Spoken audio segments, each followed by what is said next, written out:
Hi, folks. Welcome to this amazing lecture on global and cultural advertising. We're going to start with this ad.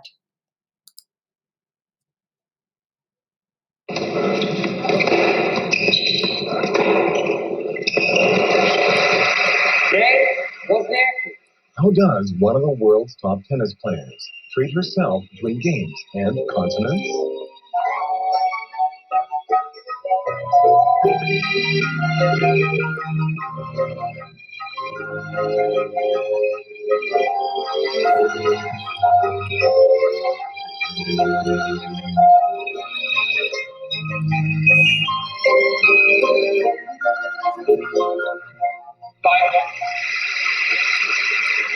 She flies Turkish Airlines.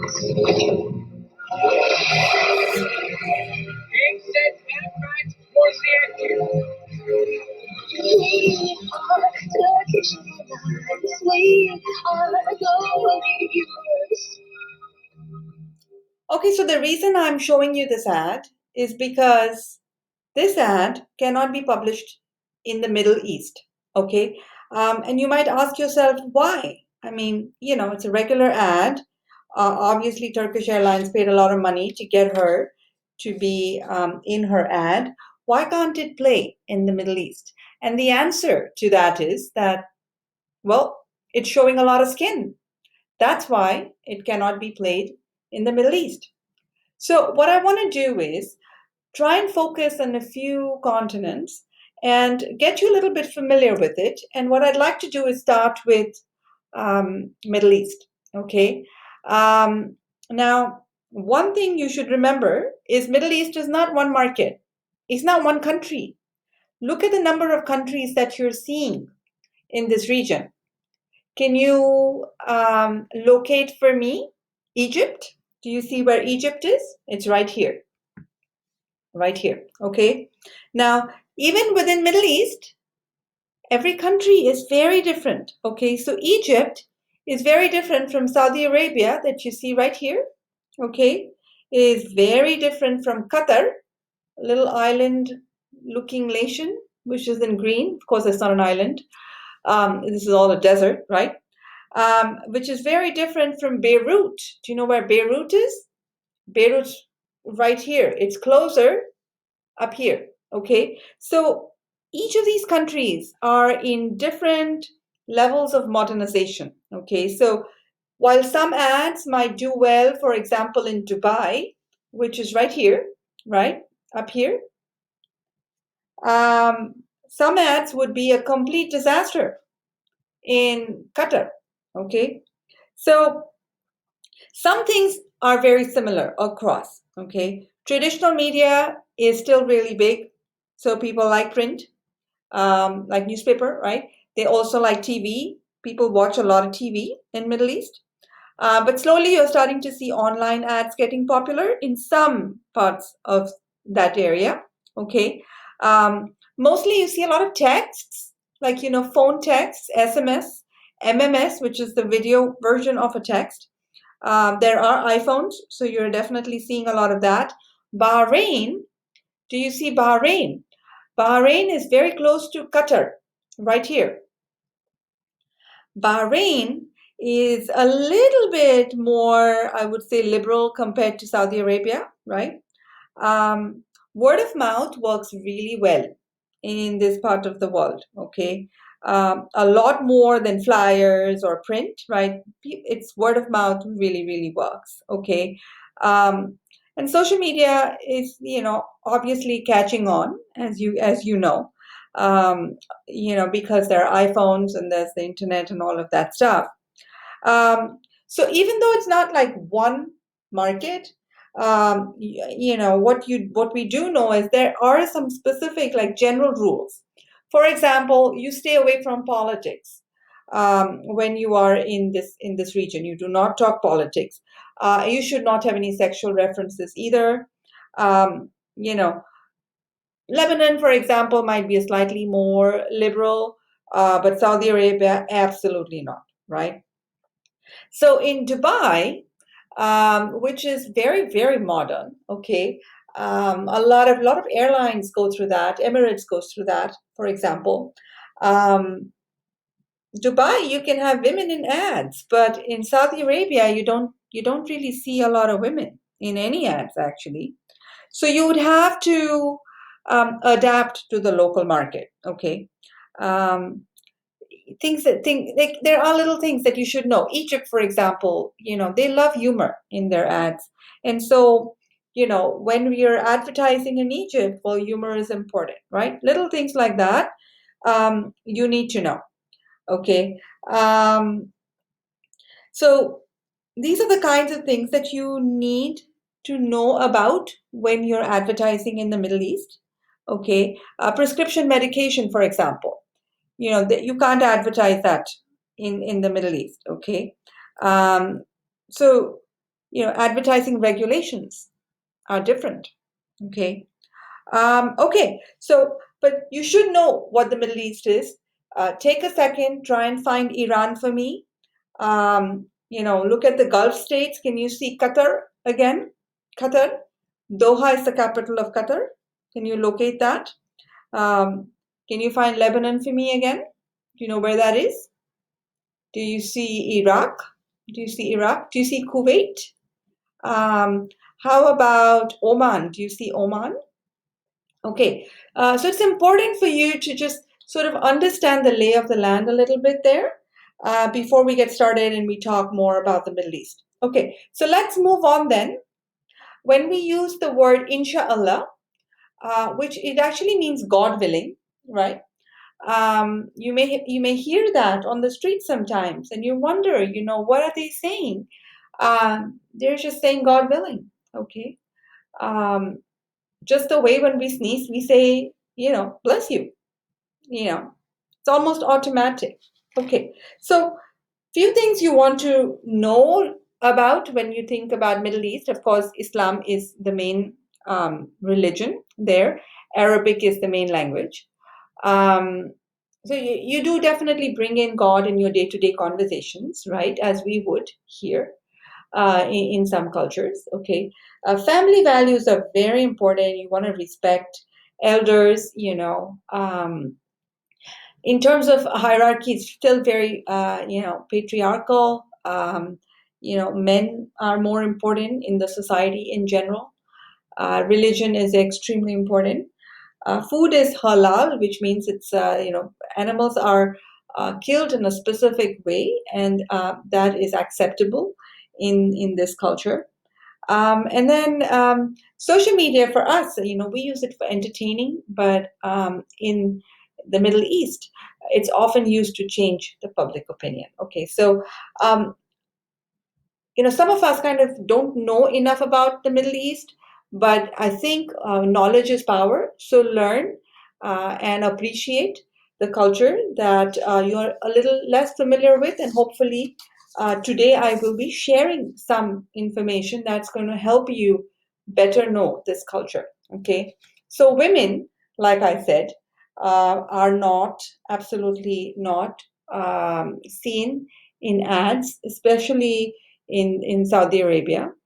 Um, and so let's talk a little bit about what happens when our brands are showcased in the Middle East. Okay, so look at this one. This is Shakira, and you see Christina on the other side of the screen, and you see how they've been covered up, right? So it's important not to show your body, especially in the Middle East. So people are creative. They find ways to use similar sort of setups and just Photoshop a few things in there to make it work for this part of the world. Okay, so there are many examples like that where you see people have been just covered up, right? So you're showing as little skin as possible. There's a modesty is something that matters. It's important in this culture, and so that's kind of what you're seeing. Um, how look at that Taylor Swift one. I actually particularly not like what they've done with that blue thing on the top. But this is how they just cover you up. And now you see at the bottom left, there is a lady in the photo, except her face is just, blurred out because women are not allowed in these ads, right?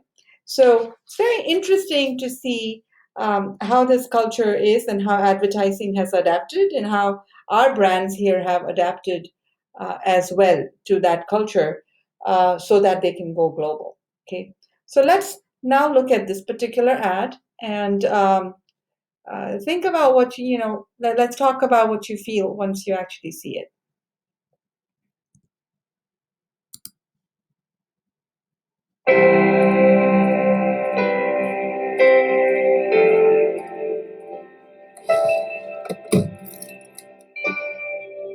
شكرا يا بابا.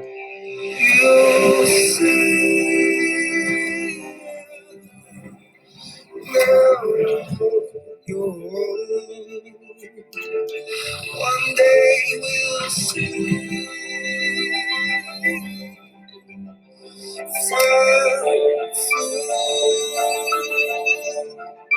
But I'll forever feel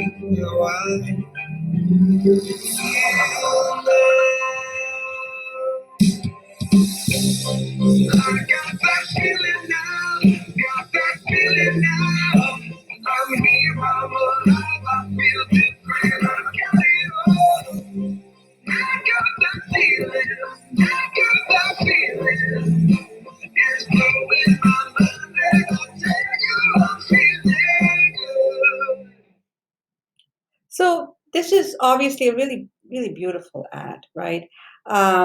This was around the time when in Saudi Arabia, women were then given the permission to drive a car. They did not have that choice earlier. So, of course, Coca-Cola came in and celebrated that moment. Some people would say that they, capitalized on that moment. And others would say that, they're celebrating it. They really are. But you have all sorts of mixed reactions, right? So you have on the, um, left, some guy saying, "Oh, this is great," right? And then on the right, a lady who's actually from Saudi Arabia saying, "That was terrible." Okay, so you're going to see any ad that you create, you're going to have people who love it and you're going to have people who hate it. And be prepared that something like that uh, could happen. Okay, of course, this guy on the left is just a meanie, right? The only reason I have it up there is to show you that people have different reactions. They look at something in different ways, and you need to understand that this is part of our business. Okay, all right. What I want to show you now is this really interesting thing that happened with this brand. Okay, so of course, we've all heard of Barbie. They've been around, what, 50, 60 years, right? But what had happened was um, in the last 5 or 6 years, they've really tried to make big amends and really great amends. But they did face, some level of opposition on cultural grounds. Of course, I always wondered, when am I going to get an Indian Barbie? And it came, of course, and we've, some Barbie that looked like me, right?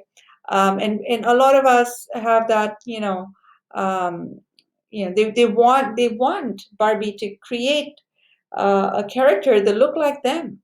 Their skin color celebrated their skin colors, celebrated their religion, right? And so Barbie, obviously came up with something, for this market, because an Arab girl did not look anything like Barbie, right?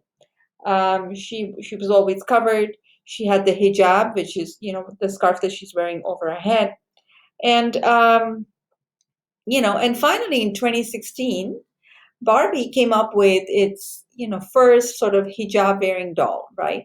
And how pretty she looks right there, beautiful with the scarf and the embroidery on her dress, and just reflecting that culture. So brands have to adapt, right? Um, every brand has to think globally. Because if they don't, they're gonna have to deal with some circumstance, the consequences, right? Um, so this is important. This is important how you know we adapt our brands and our advertising uh, to the culture to which we are advertising to. Okay, so let's um, start this conversation on global advertising. Okay, let's start the conversation on global advertising. So I've taken you to the Middle East, and now let me take you to this beautiful continent of Africa. Okay, beautiful continent of Africa. So let's look at this continent. I mean, a lot of us don't know many of the countries that are in here. Okay, so look for me, Tunisia. Do you see Tunisia? Tunisia is up here, up here, right here. Okay. Um, South Africa, you should know where it is, right? It's south. It's south, south, south. Let's go down all the way, and it's down here. Very good. South Africa, okay. Look at Senegal. Do you see Senegal? It's right here. West, west, west. You see this beautiful little, yeah, that's it. Senegal. Okay. Can you look at Somalia? Can you find Somalia for me? And anywhere?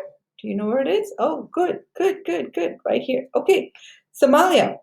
So when you talk about African people, right, from Tunisia to South Africa and Senegal to the west to Somalia in the east, I mean, they're all different.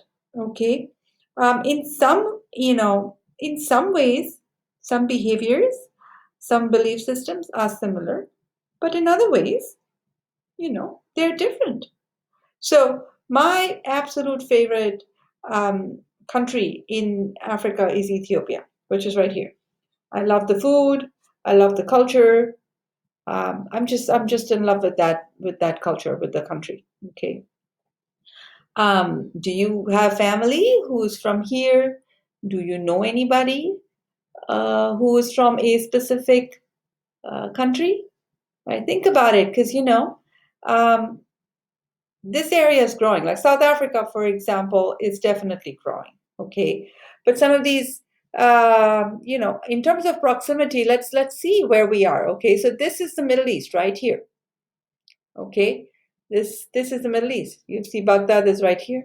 Okay, all right, and then you see Egypt, which is part of Africa, right? Some of them would say, well, we're kind of European, but maybe, maybe not, right? And then this is Morocco right here, which is kind of close to Europe. Okay, so this, and then do you recognize Nigeria? It's right here.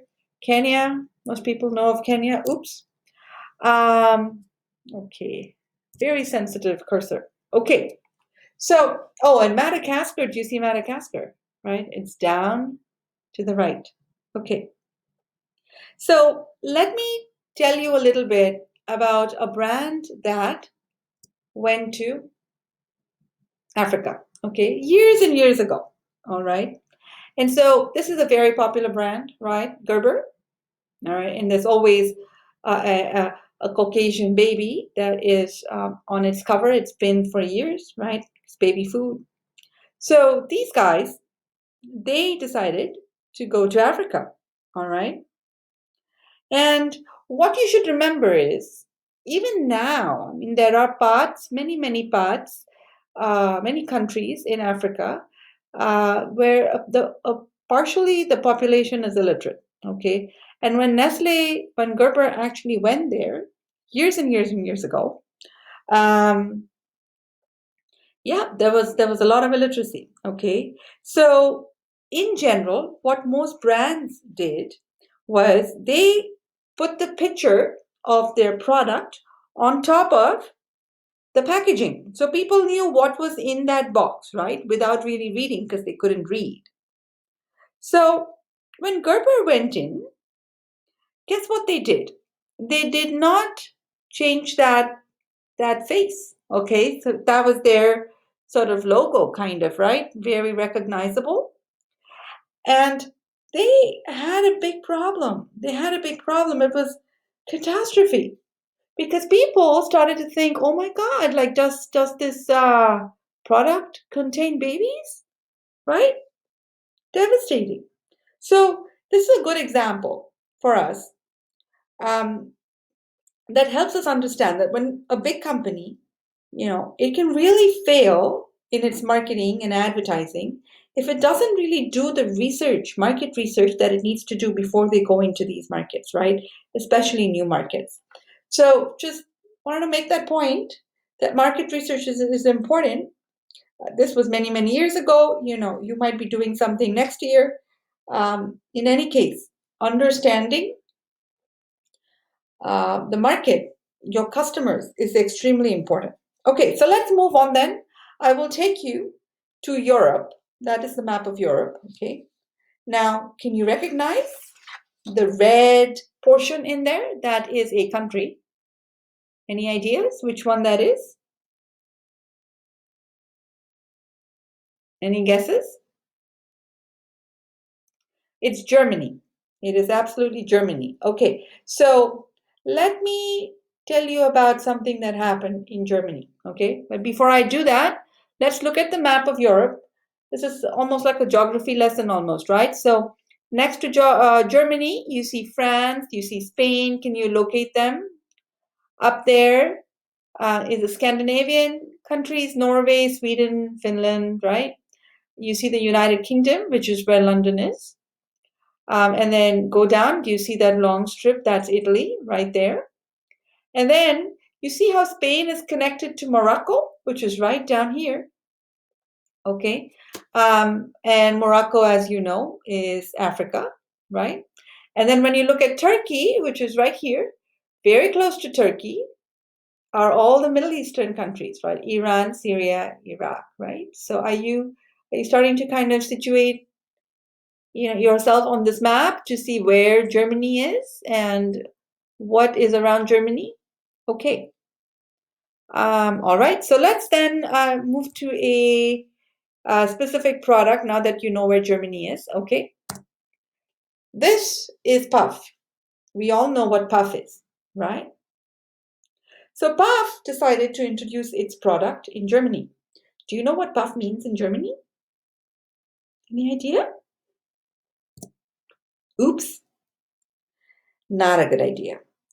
So understand what each culture, is all about, because sometimes we mess things up. Look at this one. Remember this product? Sometimes we use it, right, when we have a cough. The German pronunciation for V is F. And what do you think fix means in Germany? Uh-oh, another problem, right? Okay, so this stuff is important, because instead of being a popular brand, you'd be an infamous brand. That is problematic. That's a brand that has not done its research. Okay, and if you're part of the advertising team, advertising and advertising research team, you're held responsible for these kinds of issues. Okay, let me now take you to, can you guess what it is? Japan. Yep. Okay, so the big city there is Tokyo, as you can tell.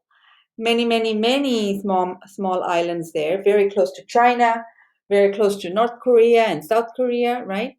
And some of the big, sort of cities, Hiroshima. Of course, we know Hiroshima, Nagasaki, right, where those bombs were dropped, right?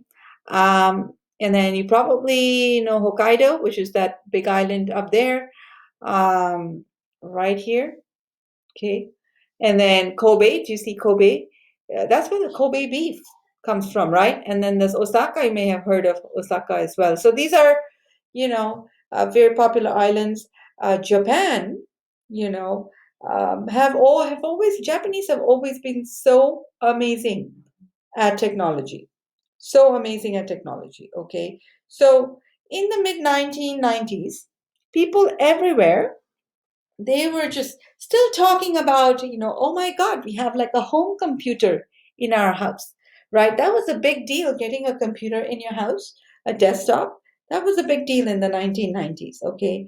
Um, but in Japan, we had this particular brand, Panasonic, okay? We still have Panasonic, right? It's a great product. Now, they, in 1996, these guys were way ahead of the curve. So in 1996, they made this amazing home computer, which was not just a home computer, but it was also like a touch screen, right? Now, touchscreens are not popular even now, right? Because they're expensive technology. And these guys, they made their first one in the 1990s. Around the same time, America had, Woody the Woodpecker. Now, we're all familiar with that name, right? Because we kind of, obviously are familiar with it. What happened? In the 1990s, when America produced Woody the Woodpecker got really popular, supposedly, in Japan as well. Okay. And they were so excited to see Woody the Woodpecker, and now they wanted to bring this computer to America, They said, well, we're just gonna buy, the rights for this Woody the Woodpecker, right? This cartoon character. And we're gonna use that and we're gonna market it, right? And what did they do? They decided that they're gonna call Woody the Woodpecker. Okay, they're going to use that their new touchscreen computer. They're going to call it Woody. Okay, and what happens? Uh-oh. Well, you know what Woody means, or wood means, right? In American slang, right? But you know what gets better? Not only did they do that to sort of set the touchscreen capability, apart from the competition, they called that feature Touch Woody. Can you believe that? Ridiculous, right? And they had no idea that things were going to go south. But eventually they were told of the sexual like slang connotation, right? And then this highly beautifully like innovative product became a real failure, and the campaign became infamous. Okay, so do your research. Sometimes language can be problematic. Okay, let's move on to another example, and this is from Procter and Gamble. Now, this is a huge company, right? This is a global company. This is a very smart company too, but they can make mistakes. Okay, they can make mistakes when cultural differences are not researched. Okay, so there was a television commercial that was created. Um, it was popular in Europe. Okay, the ad had a woman who was having a bath or a shower or whatever, and you see a man walk in, supposedly her partner, husband, right? And he's just gently touching her. Now, for the Japanese, this is unacceptable. This is bad taste. This is invasion of privacy. Okay, absolutely inappropriate behavior. And so things that are completely okay in Europe may not be okay in Asia. All right. And that is what we need to think about as we decide to go international. Okay. Um, as brand managers, as advertisers, you need to know your market. Okay. It is really just use your common sense and analyze how different elements of your brand can be impacted by culture. Okay. And as advertisers, then we need to remember that we need to tailor our messaging based on the culture that we are talking to. Okay. So just like you have this, P&G also has Pampers. Okay. So Japanese parents were really confused when they started to see a stork delivering babies, right? Because that's what we do, in the West. Who delivers babies? The stork delivers babies. I mean, you've had, movies on that concept. But in Japan, it isn't the stork that delivers the babies. The babies come in giant peaches, okay, the fruit, and it's floating down the river, and that's where and the baby comes out of that peach. But nobody at Procter and Gamble had checked that the folklore was different in this part of the world. Okay, so again, culture, super important. Pay attention to the country, to the folklore, to the traditions, to the rituals of that culture, to the language, right, of that culture before creating any kind of advertising. Okay, so from Japan, I will now take you to Southeast Asia, and you might see some countries that you may remember, or for some reason, like it might be familiar to you. So let's look at Thailand right here. Bangkok is the capital. You may have heard of Thailand. You've heard of Thai food, right? This is Philippines right here. Okay. And of course, that's China. Oh, this is a very sensitive cursor. Indonesia is right here. You see Sumatra, Jakarta, right? Malaysia, you see Malaysia, that's a different country as well, right there. And you can see India as well on the left. You can see Bhutan, you can see Pakistan, and of course you should be able to see China, which is right, big country right there. Okay, so what I wanted to do is, now that you're familiar with this part of the world, just a little bit, I want to take you to this particular ad. Okay, so Pepsi, what happened in a specific part in Southeast Asia was that Pepsi had changed its color from regal blue to ice blue. Okay, that was the change. They just changed the color of the vending machines, and people were just devastated, and they didn't want to drink Pepsi anymore. They didn't want to use that vending machine anymore. And it was because light blue is associated with death, okay, death and mourning. And so it lost its dominant share because simple research was not done, okay. So that's that.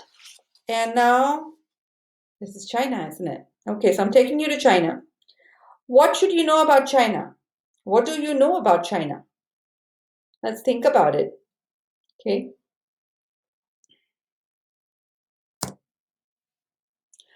Okay, so China, next to China's little dot that you see at the bottom of China, which is right here, okay, in this area, that's Hong Kong. Hong Kong has too many skyscrapers.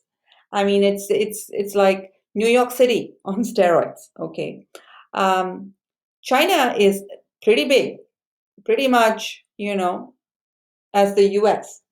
And China only has one time zone. We have several, right? We have Eastern Standard, Central Time, PST. China, only one. Okay. As you can see, the color red, it is their lucky color. Many emperors believe that they descended from dragons, which is, I mean, dragons is a part of their folklore. Okay. It is a communist state. Now, you may have heard of Beijing, right? It used to be called Peking. And that's where Peking duck, the Chinese food item comes from. But now it's called Beijing. Shanghai is a big city. Guangzhou is a big city. Taipei is a city. Macau is a big area, which is the only place in China where gambling is allowed. Okay. If every year has every month of the year, sorry, every year is represented by an animal, right, which is kind of cool. So okay, so that's China. You know a little bit about China. All right, so Coca-Cola decides to enter China, okay, and they name their product Coca-Cola, okay, but the only problem is that the characters they use, end up meaning something like bite the wax tadpole, okay, which is kind of weird. I mean, they had to obviously fix the problem, but again, now this is a language related issue, right? Alphabets, and if you don't know much about Mandarin or Cantonese or folklore stuff in China, don't attempt to create advertising around that. The culture is extremely different. Okay, so because these are big companies, right? They're making these terrible errors, costing them a lot of money. Pepsi screwed up here too. Okay, so Pepsi enters Chinese market years and years ago. Okay, and when they expanded and they moved this, they did a lot of marketing around that. They launched with the slogan, Pepsi brings you back to life. Okay, what they didn't realize is that this phrase actually translates to Pepsi brings your ancestors back from the grave, right? So I mean, it's pretty silly, funny mistake, right? But it's a big mistake because you're trying to launch a brand, right? You're trying to build a brand at a global level. You cannot afford to make these kinds of errors. Okay. Um, I think a lot of times what happens is, we have this issue here as well in the US that, if you're trying to talk about diversity, you need to have people from different, backgrounds, different cultural backgrounds on your team, so they can tell you this is a bad idea. We can't do this. We can't depict this. People will get hurt. Um, there will be a backlash, right? If you don't have that diversity and you're trying to go global, that's clearly problematic. Okay. So some things, to think about as, we're talking about global advertising, how ill prepared some of our brands are at global levels. And hopefully as you guys start to move into, roles where you have some control over advertising material, that you will pay attention to some of these things. Okay, let me now showcase to you this particular ad. You may find this face familiar. His name's Richard Gere. And let's look at the ad.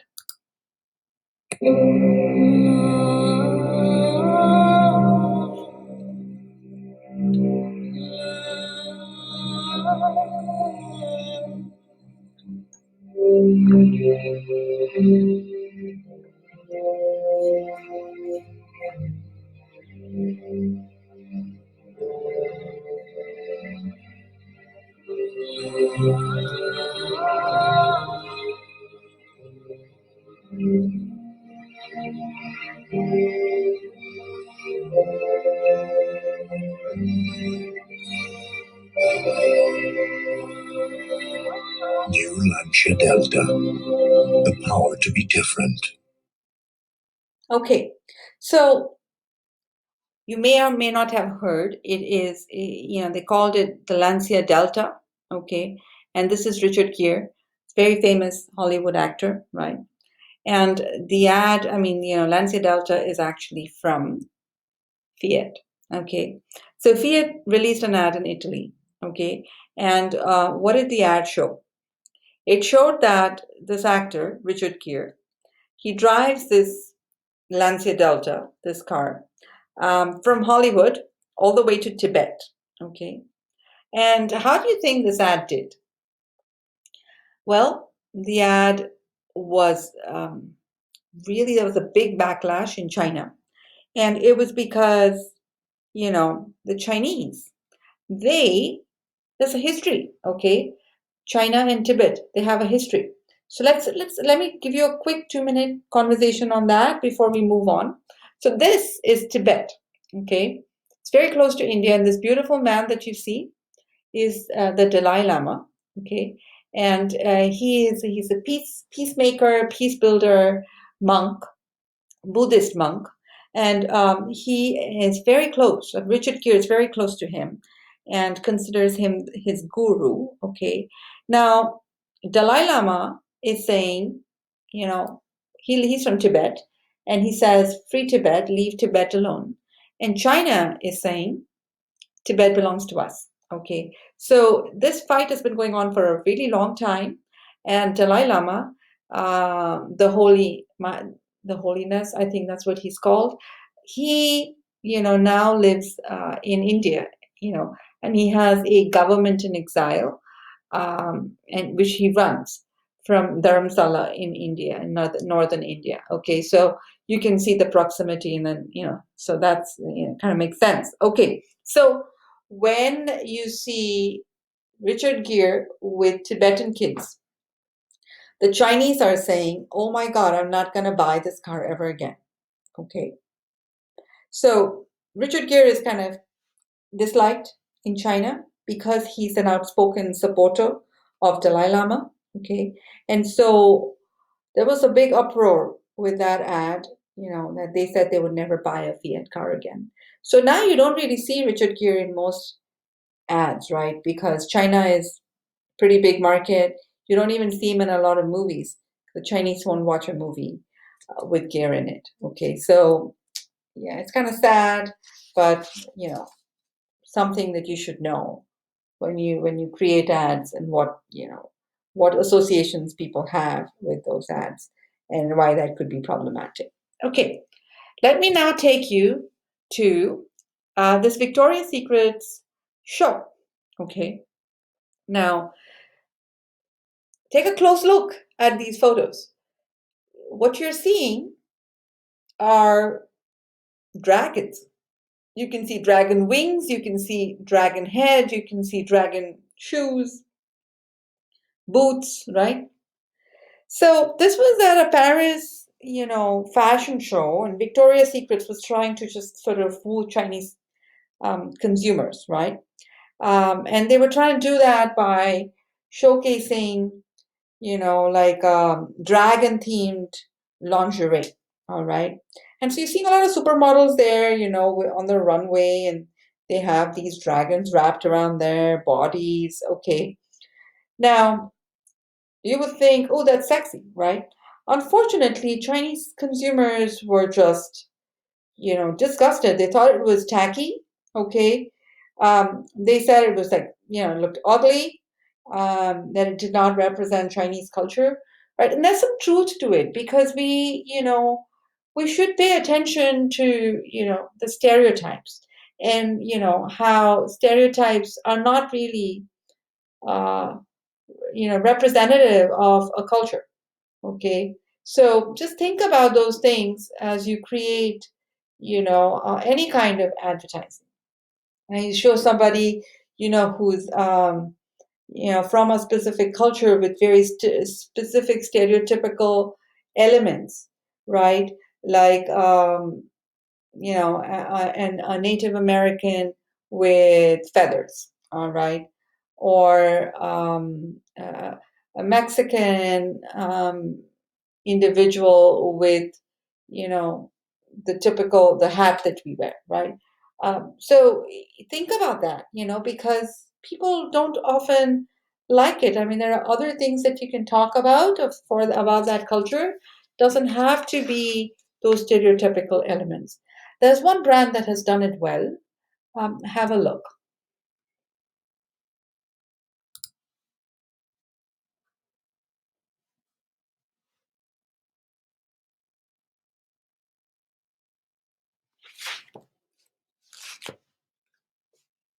All right, looks like, oh, it's working.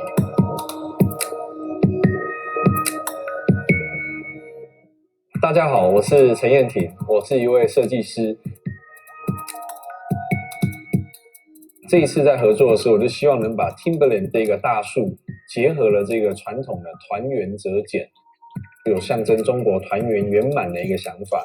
当然也结合了一个创新的，不管是4折、6折跟12折的一个剪纸的技巧，还有不同的角度来取代对折这件事情。主题叫做岁月静好，不只呈现的是剪纸宁静的美，也像万花筒般让这个剪纸的作品更多彩多姿，也祝福每一位穿着 Timberland 的朋友生活精彩而充实。